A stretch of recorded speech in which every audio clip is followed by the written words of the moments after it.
সেই ঈদের আনন্দ আমরা এলাকায় দেখতে পাচ্ছি না। আমরা ভয় দেখতে পাচ্ছি ভোটারদের। কে জিতবে কে হারবে এটা আমাদের ইস্যু না, কিন্তু আমাদের আফসোস থাকবে যদি আমার ভোটার নিরাপদে ভোট কেন্দ্রে যেতে না পারে। এইটা হচ্ছে আমাদের আফসোসের প্রশ্ন। যদি প্রশাসন আইন শৃঙ্খলা বাহিনী সিরিয়াস হয়, 24 ঘন্টায় মাঠের চিত্র বদলে দেওয়া সম্ভব। ব্যাপারে পুরো দলের কোনো প্রার্থী কনফিডেন্টলি করতে পারবে না, কারণ বাংলাদেশে কেউই ভালো কোনো নির্বাচন বহুদিন করে নাই। আপনি যদি এখানে বিএনপির প্রার্থীর কথা বলেন, সেও তো কোনো ভালো নির্বাচন করে নাই কোনোদিন, সেও বলতে পারবেন।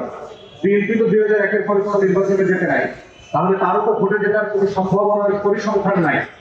আর আমাদের জন্য প্রথম নির্বাচন, অর্থাৎ সেই জায়গাতে বাংলাদেশের ইতিহাসে সবচেয়ে আনপ্রেডিক্টেবল ইলেকশন হচ্ছে এই নির্বাচন।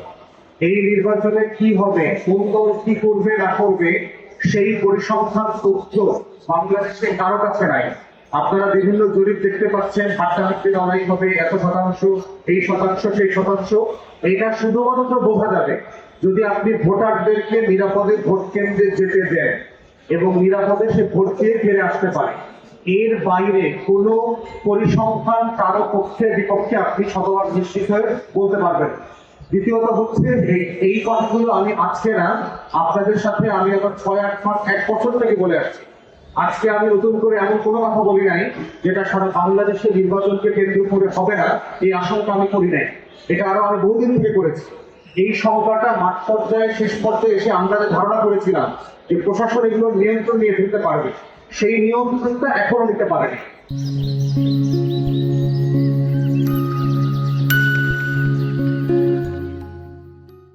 এটা বলবার পরেও নির্বাচন কমিশনের কথা, প্রধান উপদেষ্টার কথা, ঈদের আনন্দ, ঈদের মতো নিরাপদ পরিবেশে আপনারা ভোট দিতে যাবেন, সেই ঈদের আনন্দ আমরা এলাকায় দেখতে পাচ্ছি না।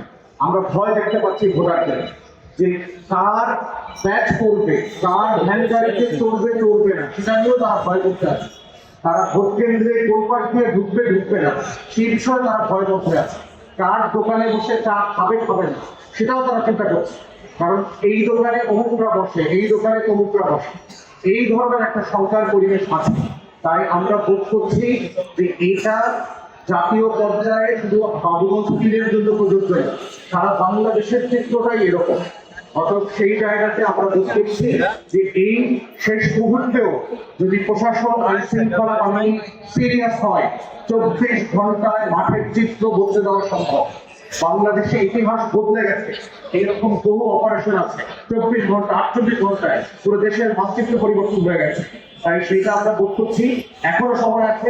মাঠ প্রশাসন, রিটার্নিং অফিসার, নির্বাচন কমিশন যদি সিরিয়াস হয়, তারা দায়িত্ব নিয়ে এই কাজটা করতে পারবে।